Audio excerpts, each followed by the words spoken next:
Hi all. Right, welcome to a new game for me. I've had the game for a while. Europa Universalis, The Price of Power. Um, yeah, I've had it for quite some time.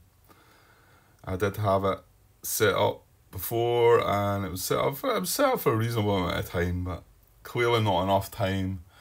Took it down too soon. I was struggling. This game is probably the hardest game I've tried to get my head around. I feel, and I played a lot of complex war games, but this is just, I don't know. I dare say you find quite a few games that until you start playing through them, then things start becoming clearer. You get that probably with every game that's a little bit complex a game, but this is just a beast. It really is. It's really hard going. And I got mentioned about the possibility. I talked about it before about the possibility of playing through this again. And like doing a playthrough of it. And I thought, right, well, am I up for this or not? So the last few days I've been going through the rulebook again and watching the videos, and it still isn't a lot of it isn't really sinking in. But I figured that maybe the best thing to do is just to play it and just hit record. Because the last time I done it, I didn't press record, and I feel like, as I've said before, that it encourages me to stick at it if I'm making a recording of it. And I think I need that for this game. So I'm really not prepared, really, and I'm going to struggle to get through this. I've not got a clear understanding of the rules at all, so it's not really what I should be doing. It's too soon to be doing it, but I feel like it's maybe just the best way of getting it going for me and seeing. I mean, I'm still not that certain that this is the game for me. I don't know. It does. It looks like it's got so much in it, this game, and that many different ways to play it. That many different scenarios. It's just huge, isn't it? Well, let's see how huge it is now. I've got the deluxe version of the game, which I wasn't intending buying, but there was a damaged version of it. It wasn't going for that much dearer than the basic version, and I always figure with these damaged options, I've had a couple before actually, and there's not much, like it's a bash in the box or something like that, and that's all it ended up being. But anyway, I got the deluxe. Now, I think the main thing that I don't know all exactly now. I'm hoping to pause the camera a lot here because I'm going to be looking at rules myself. I'm not going to try and show, well, I say I'm not going to try and show the rules and show the things I'm doing, but I've said that before and you end up doing it. So anyway, the deluxe version. The main part is, this is the western side of the map. Well, there's actually there's an eastern side to the map as well, which brings in a lot more other scenarios. The components were better. I want to say that these are the actual player mat sides. It's a shame they didn't do it with the bot side. On the back you've got the bot side, which is the two that are above that. But these are all dual layered, so these are nice. I don't know if these are maybe cardboard in the game, but these are wooden. I don't know. I'm not really sure of all the differences. But that's what I've got. I've got that version. Now, I didn't want to play with the extra bit of map, and I don't need the extra bit of map, and I didn't want to try and fit it all on the table, because this is for just the 3-player game. This is me, and I'm going to be playing the scenario the solo scenario, the ambitious Margrave, which seems to be the most popular one to sort of try out for solo. I think it's the sort of first solo scenario. I think you can play any scenario solo just by adding playing bots for the actual players. But this is a dedicated solo one. So we've got us. This is we play as Brandenburg, and then you've got 2 bots, Denmark and Austria. So this is for 3 players, and these are the trays that come. Again, do these come in the? I would think these would come in the base game, wouldn't they? Anyway, I don't know. Some of these are wooden, and I think in the base game they're cardboard. So you've got a tray for each one, and then this is a tray general stuff. This is the, what is it? The status mat up the top, which tracks the Holy Roman Empire and the Papal Curia. So I'll go over these things, but just to show you what's all involved here. And then, like I say, the extra bit of the map, it probably stretches out to there, I think. Probably the other half of the map. It's not a full bit, but it's an extra addition. Actually, it might be bigger than that. I'm not going to go and get it out anyway. So, along here, and then we've got all the cards over here. So I'm going to have to be moving about. This is my longest table, and it's taken up the whole length of the table, really. This is, I figured, the best way I had to do it, and it also gives me that little bit of space down here so I can look at some rules. I might be able to show some stuff down here. Now, one of the other things I thought about doing, and I might actually do, is most of the action in this is over this side of the map as well. Now, France can become involved, and whether that's a guarantee or not, I'm not sure. But these markers are, what are these? These are dynamic non-player realm tokens. It suggests you set them out for France, but I do have a bit of space here. I guess what I'm thinking about is, can we get a player aid in here, so that, you can see I can do that there, but I could probably give myself a little more space by just removing these counters, which I might do that. Now I've decided to put the bot decks down here, so we've got 2 bot decks, one for Austria, who's going to be number 1, and the other one for Denmark, who's number 2. So I'll put them in there. This is the sort of distant continents areas where you can sort of explore new areas of the world. I think in this scenario you're unlikely to be doing any of that. I want to say if it's maybe anyone you're going to be doing, it's probably the top one. So I'm pretty sure the bot decks will be able to sit down here and be okay with that. And then you've got your prestige track up the left hand side, or if it hadn't been for the prestige track, this is a separate board, I might have just removed that a little bit as well. But you've got the prestige track to track your score. Yeah, this is going to be a long, drawn out, slow process, this video, and I'm not going to initially put it out on a BGG because I'm going to make mistakes in this. I'm not really going to know what it is I'm trying to do or wanting to do. Yeah, it's going to be a long affair. So what about the setup, everyone? Well, at first I thought, will I go through the setup and all that? Well, I tell you what, it takes forever to set up as well. It's just huge, it really is. But it's a popular game, it's well thought of, it's got a high rating on BGG, and it does seem to be a good game, and I'm wanting to get into it. So well, here's the scenario we're going to play. Like I say, the ambitious Margrave, which is Solo, shows you the time period there.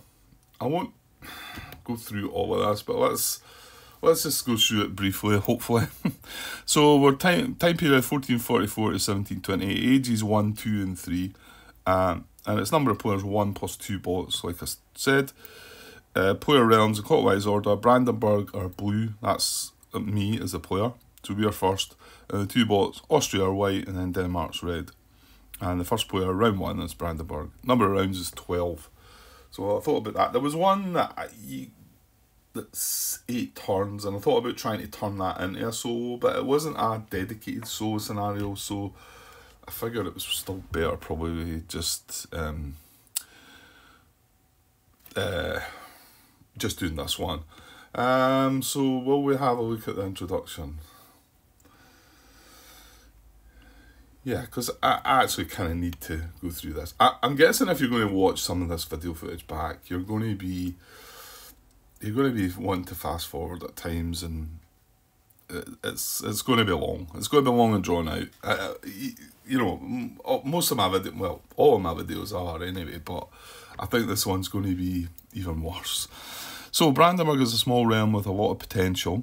At the start of the game, they enjoy a shielded existence with the HRE, that's Holy Roman Empire, protected but also restricted by the power of the Emperor, which is Austria. But outsiders have a hard time penetrating too far into the HRE, and if Brandenburg eats too many of their imperial neighbours, they will attract the Emperor's wrath.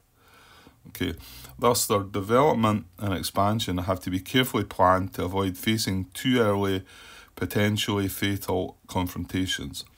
Cautiously expand through the northern areas of the empire and outside its borders when possible, while also establishing diplomatic ties to the other electors before making an open challenge for supremacy over the German lands. While building up for this confrontation, Denmark will provide early challenges. Once Brandenburg eclipses one of their two opponents, mighty France will wake up to dispute Brandenburg's claims to the region around the Rhine.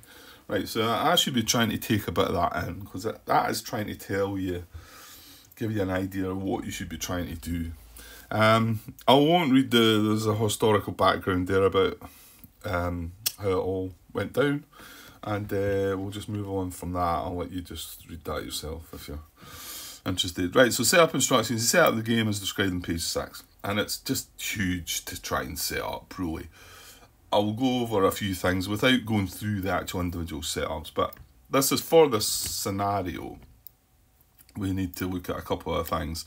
So boards and areas in play use the 1444 setup of the Western Europe and distant continents map boards. Well, that's what we've got, and you can see, I think when you've seen the introduction there, it says 1444 setup way up the top there. Well, the map is double-sided, so on the other side it's got the later 16 something setup. It's a different, it's later on in the game sort of thing anyway. So obviously sometimes you're going to use the other map. And then the colonies, oh don't tell me, this must be double-sided as well then. I haven't even looked at that, so have we got lucky? We have, yeah. It's got a 1444 set up there. So I didn't actually look at that. So on the other side, it must coincide with the other side of the main map. Right, so, and then it doesn't use it just uses the Western map, it doesn't use the Eastern map. Okay. So trade deck, we take out all the cards marked with a dagger or a asterisk, set them aside. They're all added later. As you explore, if you explore new continents, more trade cards are added. Missions, you may pick 2 missions from the starting missions below and set the remaining missions aside for later rounds. Right, this was one of the last bits, and I hadn't, because I've got to pick this, I thought I'd figure I'll wait till I start recording, but I almost made a big blunder with this to start with, because I thought we had access to all these missions. Well, this is all the available missions. You don't get right them from the start. And I realised that because it underlines starting missions below, it's the ones that are underlined. So it's only 1C, 1E and 1F. However, when you look up the rules for missions, it does tell you that they've got a green background. And these are the only 3 cards that are a green background. And these are the starting options for you. These are the starting missions. So you've got 3 of them to choose 2 from. So we'll come back to that. Right, the Emperor is Austria's Emperor of the HRE, starting at 3. Now, there's going to be a lot of icons that I'm not going to know to give you the name of. I might recognise what they are. I'm just trying to see if there's a actual bit that tells you what all these are. I think there is somewhere actually.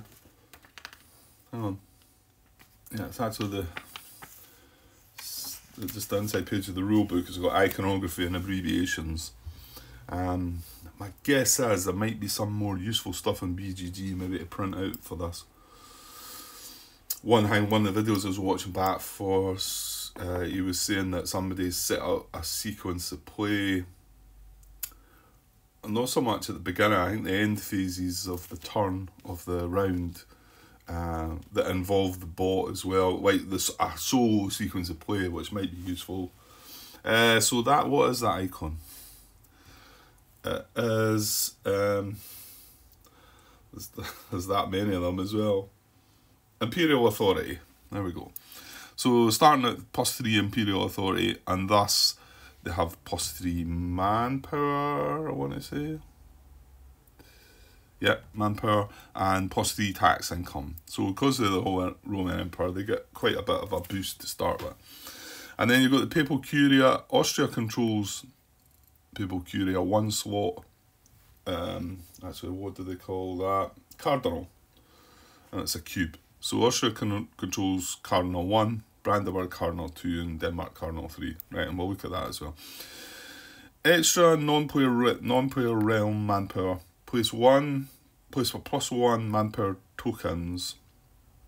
Stockholm, Danzig. Oh, right. Don't expect me to try and pronounce half of these names. They're really, I'm going to struggle with them. So whether I'll give them a bash or not, but just be prepared to have a wee snigger about how I'm trying to pronounce something. Also, because we're going back a few years here, a lot of these names have changed, and this is what I think they were called, and now they're not. They're called something different. To give an example, well, at least this man, I mean, I'm nowhere near any kind of expert in this. This is Vienne. I mean, I would pronounce it Vienne, and then you realise that it's Vienna, it's the capital of Austria. You see, it's W-I-E-N. So I've got tweezers here because I like having tweezers in my hand, but these are round, so I'm not sure tweezers are going to be useful here. But anyway, there's a lot of names that are different to what they are today. You know, there's probably a lot of them. But like I said, don't expect me to try and pronounce them. I'm going to make a mess of that, and apologies here from the start if I do that. Well, I will do that. How badly I do that then, shall we say. So we place a +1 token on Stockholm, Danzig, Poznan, Calais, Sierrads, Pozzone, and Pest. These provinces provide additional MC for their NPR owners. See main rules, page 36. So what that is for a carry on, more than likely, I'm probably not going to have any gameplay in this part. I will add that to the header of the video, because I guess that's me 18 minutes in, and I've not done anything at all. So it's these +1 counters here, and I think what these are is because this is Hungary here, and Hungary stretches onto the eastern map, as does, right, okay, and I'm going to be foolish in not knowing what these countries are, aren't I? This must be Poland, eh? Wielkopolska. So there's a realm here that's got all the different realms, and it shows you. I mean, where was the one that we just looked at there? Right, hang on. Yeah, it's one of the ones that are east of the HRE, Poland. It's got Maz and Malop.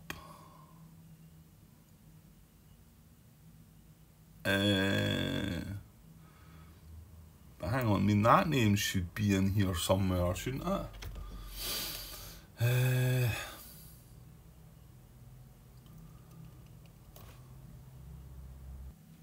There it's there, look. It's that one up there. Silesia Wielkopolska. So there's that Silesia there. That's in Well, that's inside. That line there is the Holy Roman Empire border. Anything the yellow side of this is inside it, anything the red side of it is outside it. Yeah, okay, I'm not going to try and work out that. What we're talking about here though, these +1 markers, is because there should be extra areas in here and like they're in the other map, but they don't want to use the other map, so it gives this an extra. This would just normally be give you 1 tax income and 1 manpower, I think, and that adds a +1 to it, I think. That's what that does, and it's just because the map there should be more territories there. Yeah, and this is seriously going to be a learning video. This is not in any way me trying to...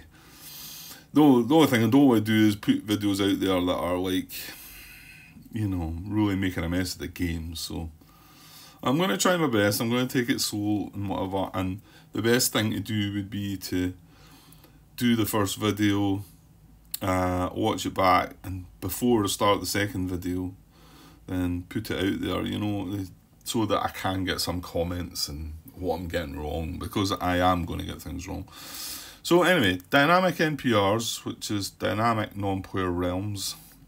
We recommend setting up France as a DNPR using the blue DNPR tokens there, which is what I've done. If doing so, we also recommend activating France with every event with a DNPR symbol, not just the ones with blue symbols. So, well, we'll look at that. Power struggles, it says we do not recommend using any power struggles for this scenario, so yes, that'll be fine. I won't do that. So, scenario-specific rules, I'm not going to read that just now. Activating France bot. Well, what's the condition for it?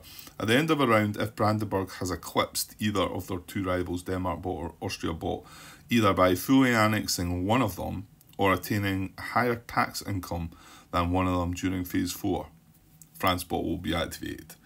Right, well that's, I mean, if I'm going to be capable of doing that, it's not going to be for a long time. So here's the player realm setups, and you get a card with a setup as well.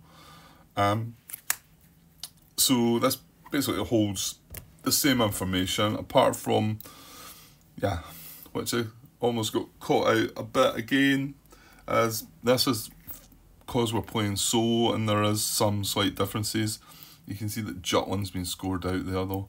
It does tell you down here on a note that you don't set up, you don't put any influence, that's influence that is, in Jutland, and it references to the card, but you can see on the card, and the Jutland is involved.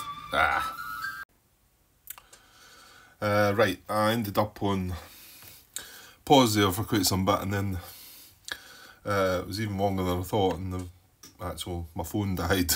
So I noticed it was at 23 minutes though, so just keep on top of that, because I know this part's not going to have any gameplay, but I still don't want it to go too ridiculously long. Okay, so I was talking about the setup. This is Brandenburg, this is our setup. And there's information on this card as well as the setup here. It's just there are some possible differences within this, because this is the actual solo setup of things. And the main one is, if we look at Austria's setup, this is one that was catching me out. I don't know if I said this or not. No, actually it wasn't. Yeah, part of the solo instructions, if you notice, the Austrians on the card here have merchants set up in Vienna and Saxony. And you can see in here, it's only in Vienna, not Saxony. And I was like scratching my head, looking through things, wondering what was what.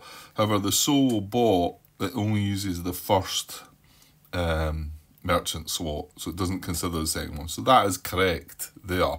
And although it's correct here, if you're playing this as a player, for the solo side of things, that wouldn't, the Saxony doesn't count. I think it's the same for the Denmark one.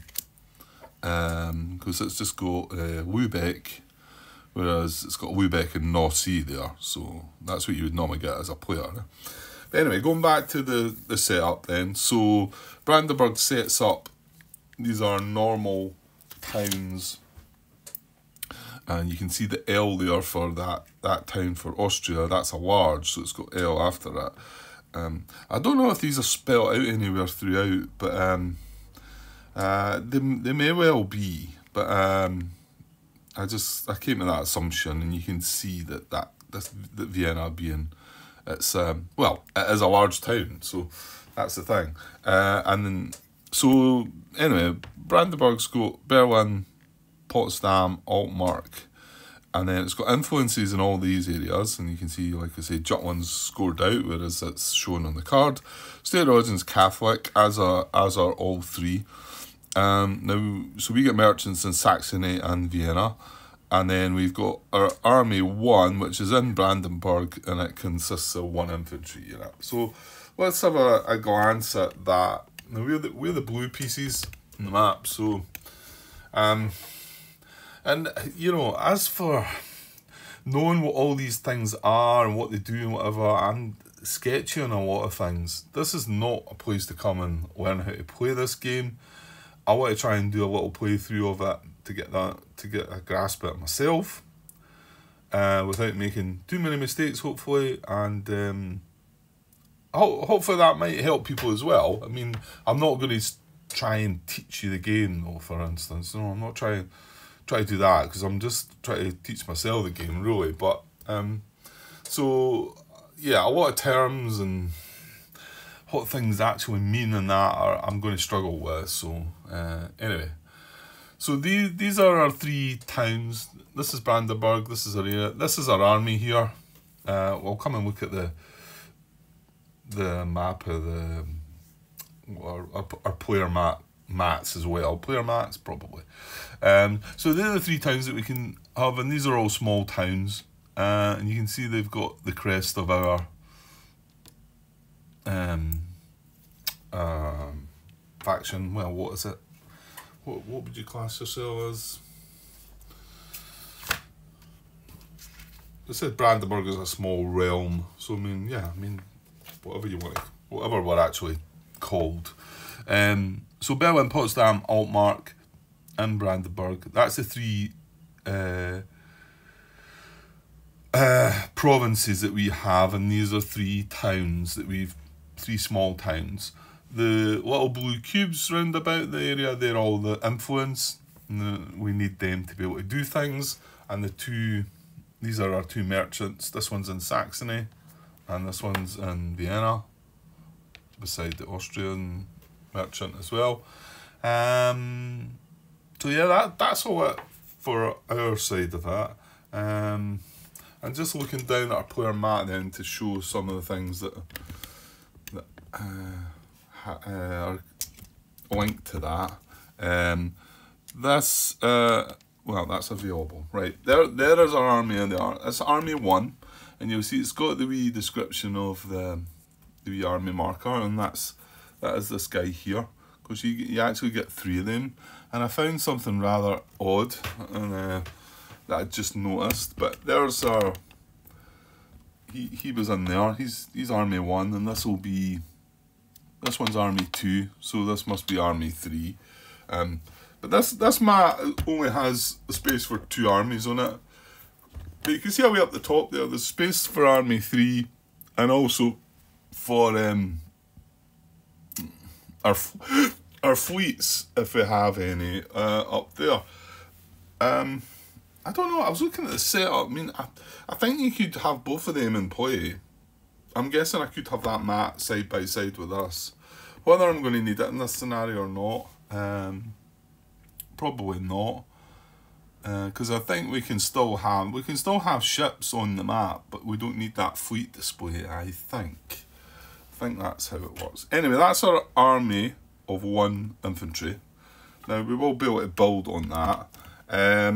So coming back here, there's where our 3 towns were. So basically you set up these, you fill up all of these. These are the large towns, and these are the small ones. So you would fill up all of these, and then you'd populate the map with the, for setup. So you can see that we've got 3. And as these are removed, this increases our income. Our incomes would be 1 if this was just showing, but we use the rightmost one that's showing. So we've got 3 income and we've got 2 manpower. So the 2 manpower that we have is 1, we've got 1 in our army and we've got 1 that's available. So that's our manpower at the moment is 2. Our income is 3, but we don't get to check that until the beginning of the... Is it the beginning of the next turn, or is it the end of this turn? I think it's the beginning of the next turn you check your income. This is our stability marker that starts on 0. There's ways of moving that up and down. You can see that's going to increase. That's manpower, is it? Stability. So yeah, I'm not quite sure what that increases actually. We'll come at that anyway. We'll realise what that is. And then you've got all these vassals as well, and if they get removed, they're going to add to your income and manpower as well, and you can use them to vassal some of the other, yeah, how that works as well. All these things are going to be hard for me to understand. There's our starting money. Now I got some metal coins, but they weren't the ones that are actually. You don't get them with the game. You just get paper cardboard coins with the game, even the deluxe. But I bought these extra, but they're not that great, to be honest. They're not like you can buy specific coins that go with the game, but they were far more pricier than the ones I got. So you start with 5, 10, that's 15. You start with 15 ducats. And this is the monarch power that you use to take your actions. So you've got administrative monarch power, diplomatic monarch power, military monarch power, and use them to take your actions. Now, there's also spaces here. Now, I don't know how I'm going to work this. Well, what we're going to do with our Brandenburg card is, because once we've set this up, now the bots don't bother with any of this, but this is the leader that we have, and he adds to 2 administrative power. We don't get this just now, but next turn we would get 2 administrative power, 2 diplomatic power, and 1 military power. That's what he would give us. That's saying that you roll an extra dice if you've got him in combat. Not really sure what the little... the wee plus is the actual symbol has. Because there's certain cards that if they show up, if they've got the wee plus on them, it means that these get an ill health marker to start with, and if they've got an ill health marker, I think they then die, and you've got to find somebody else. So he becomes a ruler, and basically that just slips underneath here, because we don't need any more of that information anymore after setup, and that just goes in there, just showing us what's left. Now we can get advisors in here, here, and here, and you can see I'm going to have to maybe move this about a bit to get the card done, but it's only going to need that little bit to show the advisor. Okay, so that's our side of things. Quick look at, I suppose, Austria, the Austria bot. Yeah, so just the same, like I say, the slight differences because this is a bot. They don't use the leaders though, so once we set up, this card just can get set aside. Catholic, you can see they've got much more. They've got more towns and more influence. Now they also have, obviously they're the ruler of the HRE, and they also have, that's a royal marriage, isn't it, with Hungary. And they don't have their army on the map. Their army comes out only when they're actually going to war, I think. But they have 2 infantry in their army, and they also have a ship in the Adriatic Sea. Now that was another thing actually, because no, actually it's fine. When you're setting up their ships, if they happen to have 2 in one area, you only put 1 in the area. But I don't think we've got that in this situation. No, it does actually just say it starts with 1 ship in the Adriatic Sea. So, yeah, and just looking at what they've all got, you can see they've got a lot more going on. So there's their large town in Vienna, lots of small towns, some influence round about, that's our merchant. there's their ship in the Adriatic Sea, and they have a royal marriage with Hungary. So that's in there. That gives certain benefits as well. Don't ask me yet what it does. I want to say that when you're removing influence cubes, you remove one less. If you've got that there, that's ringing a bell to me. And I already said where the area of the HRE was. You can see it starts here, and it's got a yellow side and a red side there. I'll zoom in closer there. So anything on the yellow side of it is inside the HRE, anything on the red side is outside the HRE, and that's obviously relevant to a lot of things. Austria being head of the HRE will call to arms, will come and aid anybody that's attacked within that area, for instance. So yeah, looking up at their player map. Now these are on the bot sides are on the opposite of the main player, for the normal player boards. Unfortunately, these aren't double-sided, not double-sided, dual-layered, I mean, sections, so they don't just sit in quite nicely, which is a bit of a shame, but I guess that would have been a bit too much. So you can see that they've got far more. They've got four manpower there, but you've also got to check the large cities, so they've got an extra one there.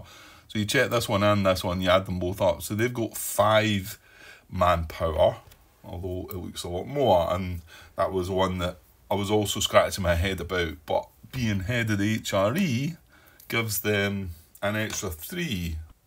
And you can just see that there. It says gain a bonus equal to the imperial authority, to tax, income, and manpower. So they're at +3. So they're going to get +3 tax, income, and +3 manpower. So their manpower is actually 5 plus that 3, which is 8. So with the 8, you can see that they've got 6 in reserve, and they've got an army of 2, which is what was shown on their card. Their army is 2 infantry, but they've got another 6 available there. Now, the board's slightly different, and they do things slightly different. They have an economy focus section here, focus section where economy, expansion, politics, and warfare. They also have these 3 sections down here for their ideas, and then this is what drives their actions. They have bot power, so similar to harmonic power, but it's just a collection of. They've got 9, whereas we've got 3, 3, 3, 3. We've got 9 in total. They just got 9 generic bot power, and they use that. If they use a bot power, it gets brought across into their spend. If they regain a bot power from the spend, it goes into there, and they might gather more bot power as things go on, and that's what drives them. And yeah, there's also their state religion, Catholic. We had one for ours as well. Yeah, so that's that. And then Denmark, are so Denmark are north of us, and Austria are to the south. So we're in between, a little wedged in between there. And Denmark, move that back up, are not quite as powerful as Austria, but they're still a fair. They've got areas easier to sort of get hold of, and in fact they've got their foot in the door, if you like, as well, because they've got royal marriages and alliances with both Norway and Sweden. So Denmark bought, yeah. So there's their provinces and their what they've got, cities, and they've got 2 large cities there. That's their influence. They're Catholic. Now that what I was saying there, they've got a royal marriage and an alliance with both Norway and Sweden. Merchants they have in Lubeck. Their army, they have army 1. It's not on the map. They have 2 infantry, and they have no, this is one that shows 2 ships. Yeah, they've got 2 ships, but not in the same area, because let's say if the bot has 2 ships in the same area, they only put 1 out. So they've got a ship in Skagerrak and 1 in the North Sea. So yeah, so that's both the bots. And we can just have a little glance at them. I want to say is it them or it's the Austrians? No, it is them. It's the Danes. There's their two large towns. So actually, they've probably got. They haven't too large, so they've got just as fair amount as the Austrians, to be honest. Yeah, if not slightly more actually. There's one of their ships there in the North Sea. There's one in Skagerrak. There's a merchant. Now they've got two royal licenses, and that is obviously the old. Like I say, must be the old name for what Sweden was, Svealand, or I don't know if it's still called that sometimes maybe or something. I'm not sure. And then what is that, Ostlandet for Norway? So yeah, I mean when I first looked up there, I was a little confused, and then I thought, right, I mean my geography is not great. Well, yeah, it's not great, but I thought, right, that's got to be, surely that must be Sweden there. And then you can clearly see the flag. I know the Sweden sign, maybe we wouldn't notice the Norway one, but that one looks quite clearly to be Sweden. And obviously that's what it was called back in the day. I'm assuming. Unless there's some other reason for that. Okay, so that's them. And yeah, like I say, it's going to be quite easy for Denmark to sort of swarm in there, and that's probably what they're going to end up doing. Yeah, and it was them that had the slight. I noticed the slight issue in the two armies. You can see in the box there that this is Army 1 and Army 2 is meant to look different, and they're both the same. So that must have been a slight glitch I got. I never noticed that this guy should look different. As well, comparing that to the Austrian one, that's what they should look like. Oops, that's not what I'm thinking about. That's Army 1, that's Army 2. You can see he's got a rifle across him, but I've got two the same for Denmark. It's a bit of a shame, but I'm sure I could live with that and everything will be fine. Okay, and then finally I suppose is well, for this side of things, is up the top of the map. Like I say, we've talked a little bit about Imperial Authority, HRE. That's Austria. They're on +3. You can see that could go up or down. Not quite sure how that happens, but I'm sure we'll see. This is the Papal Curia. So Austria have this slot, we have this slot, and they have that. Denmark have that slot. There's another 3 slots to the right. Whoever, if it's ever tied, if you've got more than one up there, you're the leader. You're the, what would you call it? I don't know. You're in charge of that side of things. Let me see. Papal Curia. Get my words right. Yeah, it's as simple as the Papal Controller. The player with the most. Yeah, it's going to take me a while to get the gist of the iconography and that. Cardinals. So cardinals. Player with the most cardinals is the Papal Controller. The cardinals are the cubes in that area are the cardinals. Case of a tie for most cardinals, having the leftmost cardinal breaks the tie. Papal Controller has access to the papal actions and receives +1 monarch power each round during phase 4, step D. The Papal Controller also plays one administrative power fewer for all actions that increase stability, and 1 ducat less per advisor during phase 4, step B.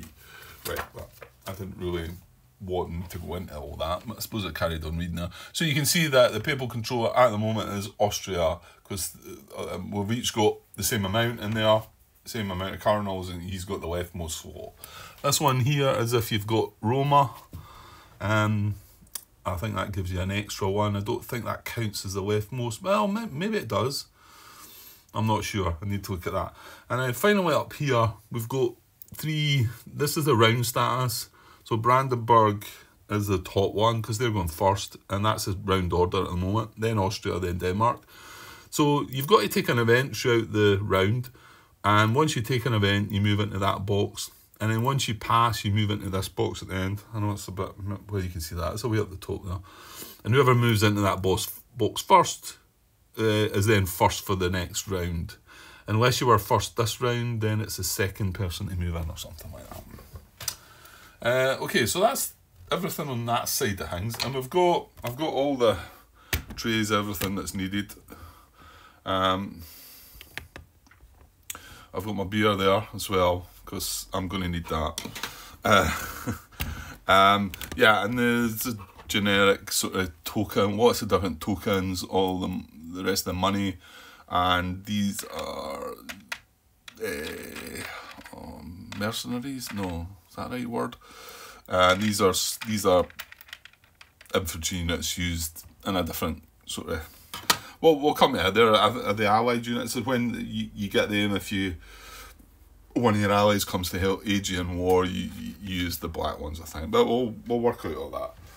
Okay, so this row of the cards to just talk about, and then I can get the final bit set up. There's just a couple bits more to do. Yeah, and I talked about this as a prestige track, that this is how you win the game, obviously, whoever's got the most.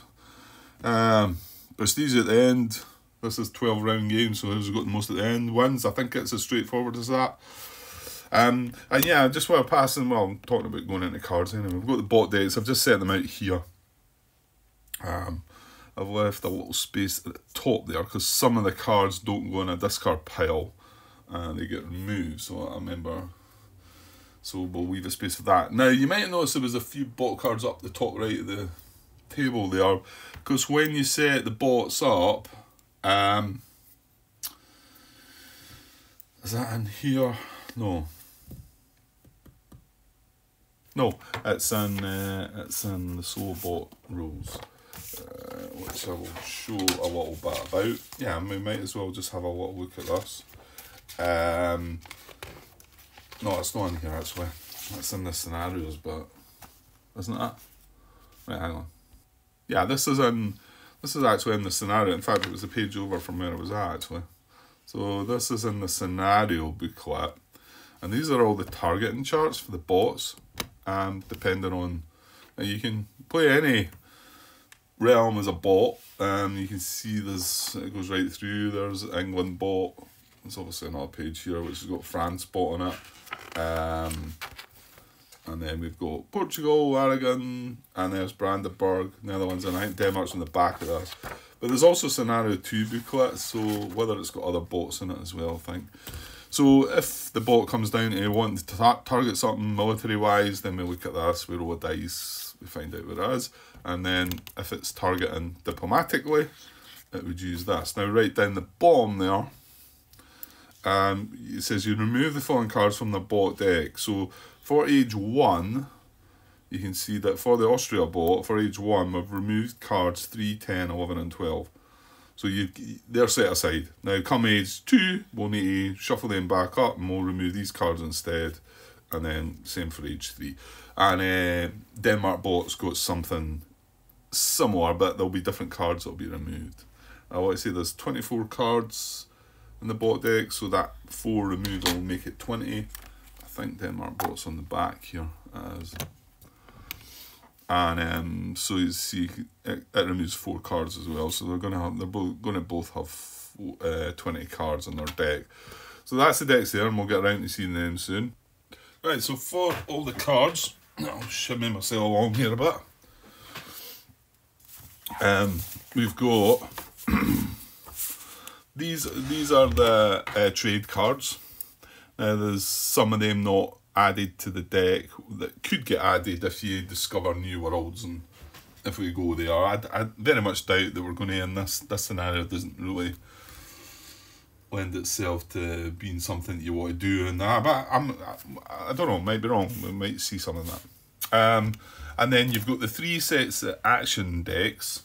The first one being administrative, the second one is diplomatic, and the third one is military, and they've all been shuffled up. Yeah, you just shuffle everything up with that. And then you've got the event deck, and this is for age 1. So we've got, this is set up carefully, and well, actually we were just looking at it, weren't we? yeah. So it's set up, I'll just bring this across here. It's set up in here. So in age 1, you've got 2 halves of the deck. So you've got all these cards go in the first half and all these cards go in the second half. You'll see there's 1, 2, 3, 4, 5, 6, 7, 8. So there's 8 cards in each half. So you have 4 rounds to an age, because what we do is, it's when you're drawing the event cards, you draw 1 more than the number of players. So we've drawn 4 event cards. This one always remains. What you do is you reveal the first 3, and then any other ones that you draw. For us, it's only 1 extra, but if you're playing with more players, the rest will remain face down. So these are the 4 events that are going to be in play for the first round.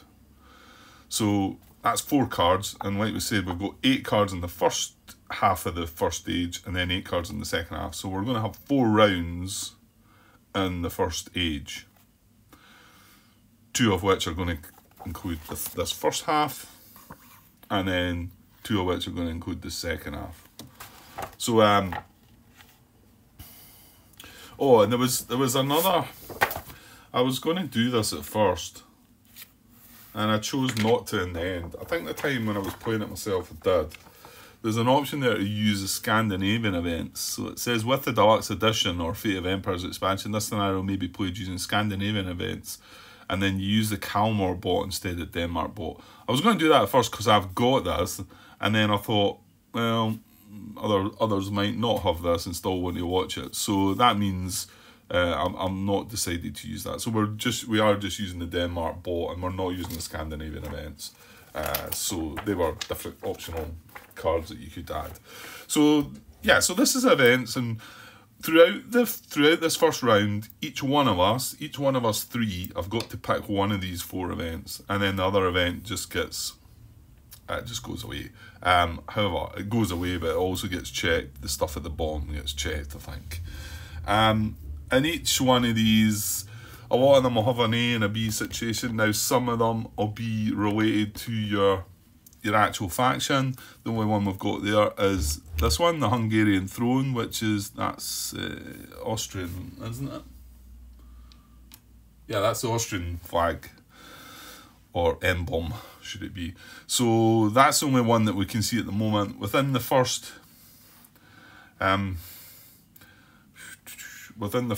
8 cards, there should be 1 for each of us, like 1 for Austria, 1 for Denmark, 1 for Brandenburg, and then when the next 8 cards, there should be another 1 for us. I think that's how that works. So at the moment, you can see that there's only 1 for Austria. So there could be reasons. I mean, Austria would.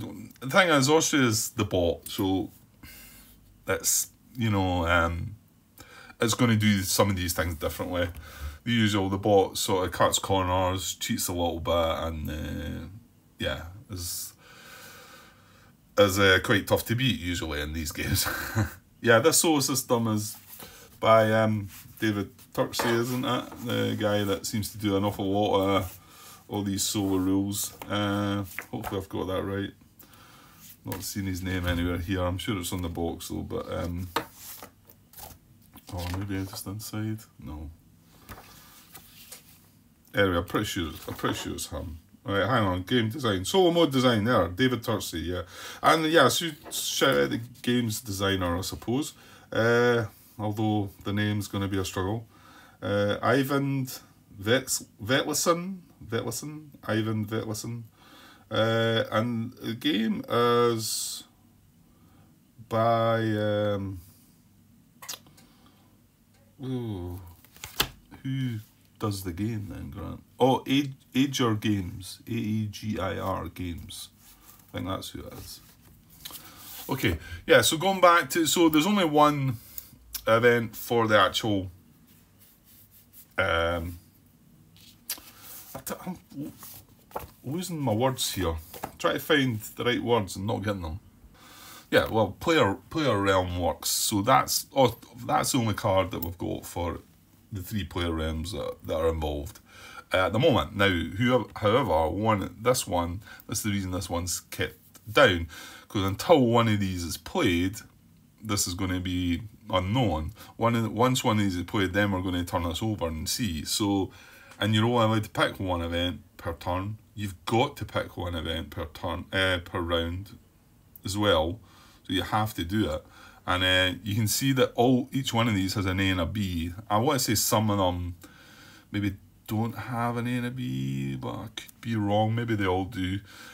You get to choose which one you pick. So if you're picking that, and generally the A, for the actual player realm, this one being Austria, and generally the A is going to be good for Austria, and the B is going to be not so good. So Denmark or myself could draw this card, play this card, maybe select the B result to make it worse for the Austrians.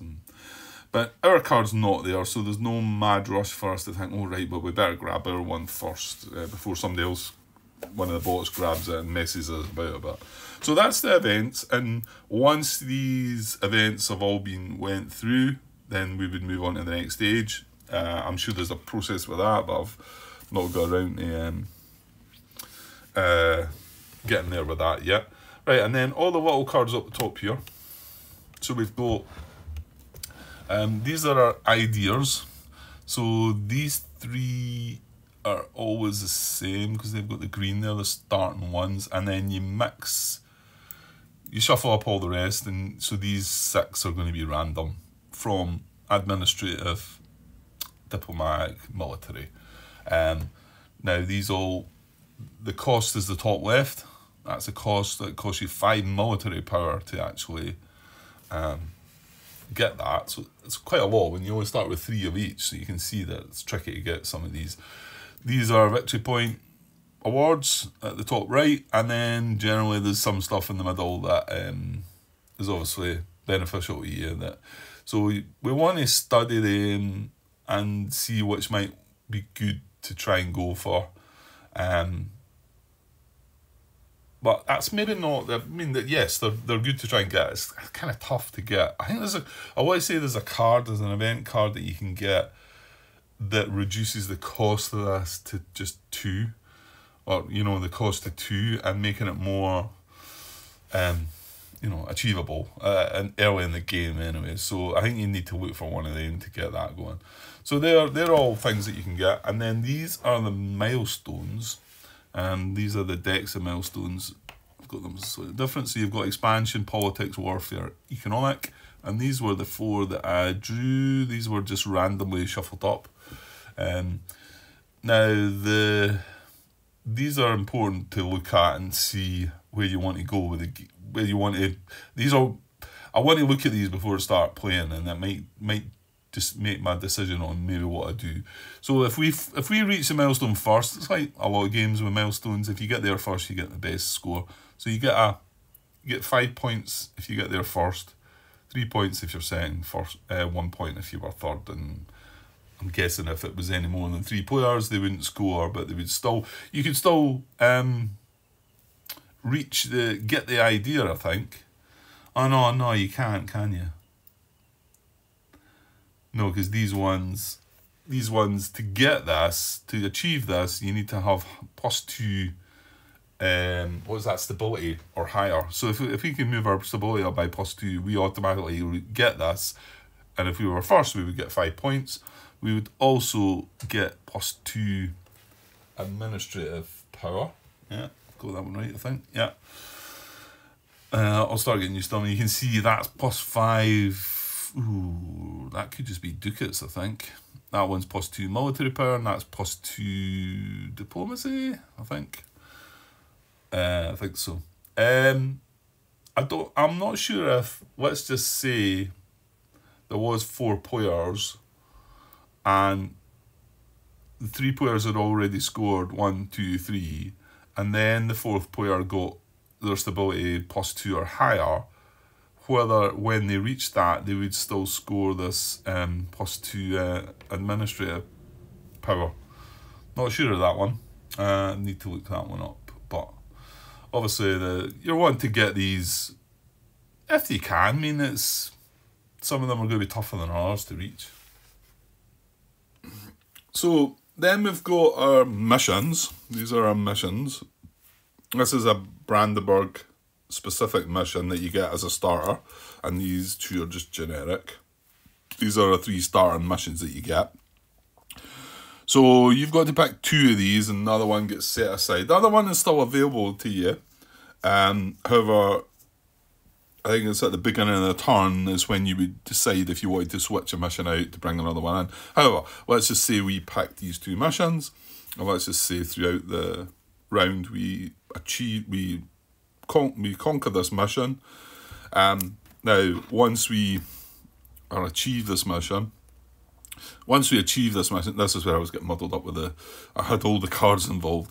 So once we achieve this mission, it then gives us access to these 4 new missions. This one specific would give us access to these 4. And then come the next round, we would then be able to look at the 4 new ones, but also the one that we set aside as well. And we'd be able to add a new one because we've only got 1 mission now. We'd be able to add a new one. Or what we could do is remove that one and add 2 of the newer missions, maybe if they were better for us. So we've got to pick 2 of these. So this is where I'm at just now. And I'm going to wrap this video up now. But I thought we'd just pick these. Well, maybe I should wait. Maybe we should start the gameplay with this, because I've not only got that, I've got 4... No, how many action cards do you get, actually? I've got action cards to look at as well and decide what I'm going to do with. Yeah, I think it probably is better leaving that, because that's me 38 plus another 23. That's an hour video, which is more than enough without any gameplay. So what I'll do is I'll wrap this up, and we'll come back and make a decision on what missions we're going to start with, and also look at the action cards that we're going to start with, and try and get things going. Like I say, this is not going to be easy. I want to be able to play this game though, because it looks a fascinating game, and I think it's something I will enjoy. But I need to find out. I just need to find that out, and I was just struggling to play it there, sitting there by myself without doing something. So now that I know I'm like trying to record it and trying to make a video playthrough of it, then hopefully that will keep me going and ticking over. But that's not to say it's going to be easy. This is going to be hard going, and it's going to be a long slog as well. So anybody that's not up for a long set of videos to watch, and that is in the hope that I'm able to hang in there with it. I mean, there's not been many games I've gave up on as I've started recording, but there has been 1 or 2 which you just get to some point where you sort of feel like, right, that's kind of enough.